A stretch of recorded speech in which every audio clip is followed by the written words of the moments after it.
ಮಾನ್ಯ ಅಧ್ಯಕ್ಷರೇ, ನಾನು ಕತೆ ಹೇಳ್ತಿದ್ದದು ನೀರು ಕುಡಿಸೋದು ಪ್ರಾಣಿಗಳಿಗೆ, ದನ ಕರುಗಳಿಗೆ ನೀರು ಕುಡಿಸೋದು. ಪ್ರಾಣಿಗಳು ಅನ್ನೋದು ಬೇಡ, ದನ ಕರುಗಳು ನೀರು ಕುಡಿಸೋ ಕೆಲಸ ಮಾಡ್ತಿದ್ದೆ. ಆ ಬಾವಿನಲ್ಲಿ ನೀರು ಸೇರ್ಕೊಬಂದು ನೀರು ಕುಡಿಸ್ತಿದ್ದೆ. ಈ ಬಾವಿನಲ್ಲಿ ಈ ಗುಬ್ಬಚ್ಚಿಗಳೆಲ್ಲ ಸೇರ್ಕೊಂಡಿರವು. ಬಾವಿನಲ್ಲಿ ಗೂಡು ಕಟ್ಕೊಂಡು ಗುಬ್ಬಚ್ಚಿಗಳೆಲ್ಲ ನೀರ್ಕೊಂಡು.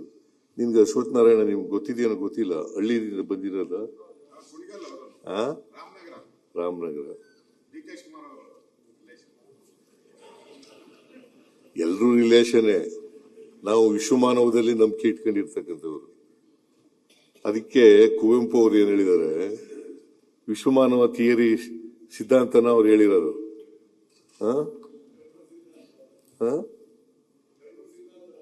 ಹೌದು, ವಿಶ್ವಮಾನವ ಸರ್ವ ಜನಾಂಗದ ಶಾಂತಿಯ ತೋಟ, ರಸಿಕರ ಕಣ್ಗಳ ಸೆಳೆಯುವ ನೋಟ, ಸರ್ವ ಜನಾಂಗದ ಶಾಂತಿಯ ತೋಟದಲ್ಲಿ ನಂಬಿಕೆ ಇಟ್ಕೊಂಡಿರೋದು ನಾವು. ನಮ್ಮ ಸಿದ್ಧಾಂತ ಏನ್ ಗೊತ್ತಾಯ್ತಾ ಈಗ? ಸರ್ವ ಜನಾಂಗದ ಶಾಂತಿಯ ತೋಟ. ಅವರು ಹಿಂದೂಗಳಿರಲಿ, ಮುಸಲ್ಮಾನರಿರಲಿ, ಕ್ರಿಶ್ಚಿಯನ್ಗಳಿರಲಿ, ಬೌದ್ಧರಿರಲಿ, ಸಿಖ್ರಿರಲಿ, ಅವರೆಲ್ಲರೂ ಜೈನರಿರಲಿ, ಅವರೆಲ್ಲರೂ ಕೂಡ ಒಂದೇ. ಸರ್ವ ಜನಾಂಗದ ಶಾಂತಿಯ ತೋಟ, ಅದರಲ್ಲಿ ನಂಬಿಕೆ ಇಟ್ಕೊಂಡಿರ್ತಕ್ಕಂಥವ್ರು. ಅದೇ ನಮ್ಮ ಸಿದ್ಧಾಂತ.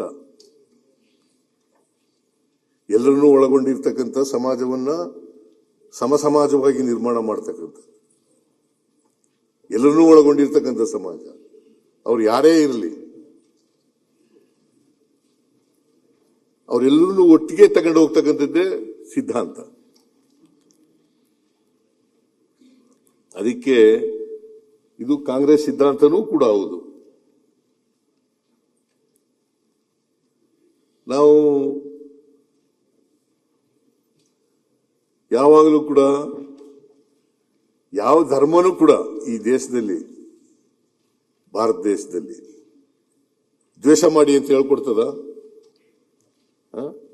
ಎಲ್ಲ ಧರ್ಮನೂ ಕೂಡ ಪ್ರೀತಿ ಮಾಡಿ ಅಂತ ಹೇಳ್ಕೊಡ್ತಾ ಹೊರತು ದ್ವೇಷ ಮಾಡಿ ಅಂತ ಯಾವ ಧರ್ಮನೂ ಹೇಳಲಿಕ್ಕೆ ಸಾಧ್ಯನೇ ಇಲ್ಲ.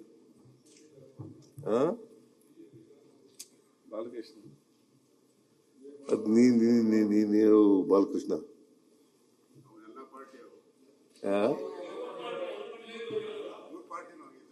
ಇಲ್ಲ, ಅದು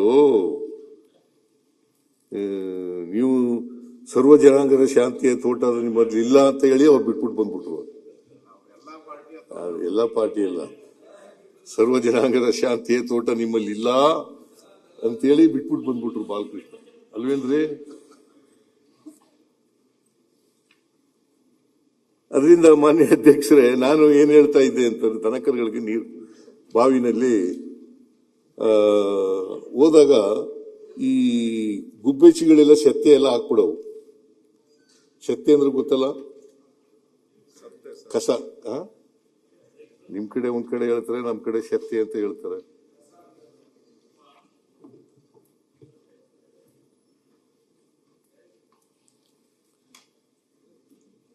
ಅದರಿಂದ ಈ ಸೆತ್ತೆ ಎಲ್ಲ ಏನ್ ಮಾಡೋದು, ನೀರ್ಗೆಲ್ಲ ಹೋಗಿ ನೀರ್ ಮೇಲೆ ಬಿದ್ದು ನೀರ್ನೆಲ್ಲ ಮುಚ್ಕೊಬಿಡೋದು,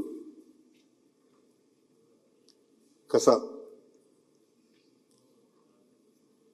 ಆ ನೀರನ್ನೆಲ್ಲ ಮುಚ್ಕೊಂಡಾಗ ನಾವೇನ್ ಮಾಡ್ತಿದ್ವು, ಬಿಂದಿಗೆನ ಮೇಲೆ ಕೆಳಗೆ ಮಾಡಿ ಆ ಸೆತ್ತೆ ಎಲ್ಲ ಸರ್ಕಳ ತನಕ ಆಮೇಲೆ ನೀರ್ ತಗೋತಾ ಇದ್ದು.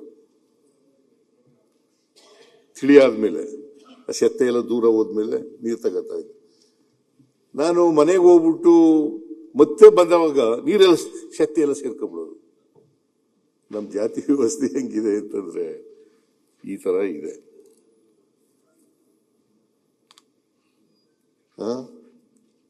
ಸ್ವಲ್ಪ ಸುಧಾರಣೆ ಮಾಡಿದಾಗ ಸೆತ್ತೆ ಎಲ್ಲ ಜಾತಿ ವ್ಯವಸ್ಥೆ ಕಡಿಮೆ ಆದಾಗ ಕಾಣಿಸುತ್ತೆ, ಮತ್ತೆ ಸೇರ್ಕೊಂಡ್ಬಿಡ್ತದೆ. ಅದಕ್ಕೆ ಜಾತಿ ಹೋಗಿಲ್ಲ. 850 ವರ್ಷಗಳಾದರೂ ಕೂಡ ಬುದ್ಧ 2500 ವರ್ಷ ಅದಾದ್ರೂ ಕೂಡ ಇನ್ನೂ ಹೋಗಿಲ್ಲ.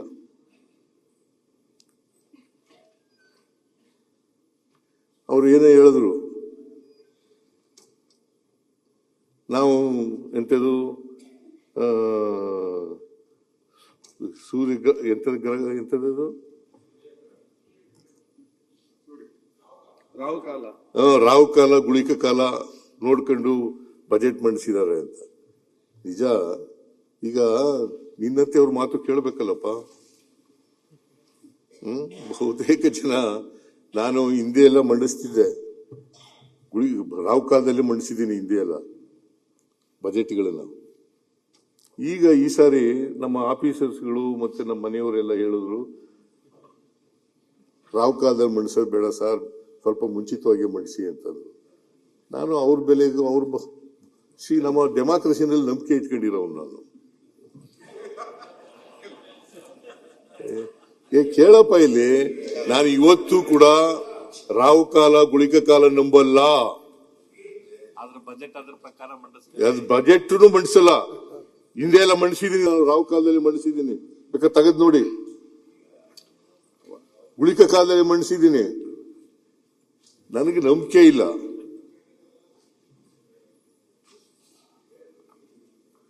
ಅವತ್ತಿನ ಪರಿಸ್ಥಿತಿ ಬೇರೆ ಇತ್ತು, ಇವತ್ತಿನ ಪರಿಸ್ಥಿತಿ ಬೇರೆ ಇದೆ.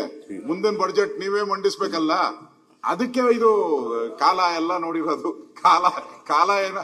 ಕಾಲ ಏನ ತಸ್ಮೇನ ಏನೋ ಹೇಳ್ಬೇಕು, ಸಂಸ್ಕೃತ ನಂಗೆ ಬರಲ್ಲ, ಅದಕ್ಕೆ ಕಾಲಾಯ ತಸ್ಮೇನಮ.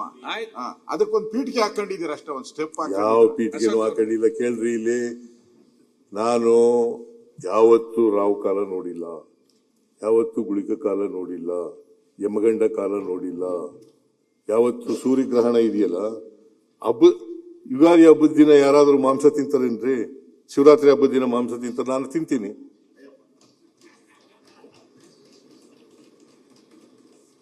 Nothing wrong. ಎಲ್ಲ ದಿನನೂ ಒಂದೇನೆ, ಹಬ್ಬ ಅಂತ ಮಾಡ್ತೀವಿ ಅಷ್ಟೇನೆ. ನಾನು ಈಗ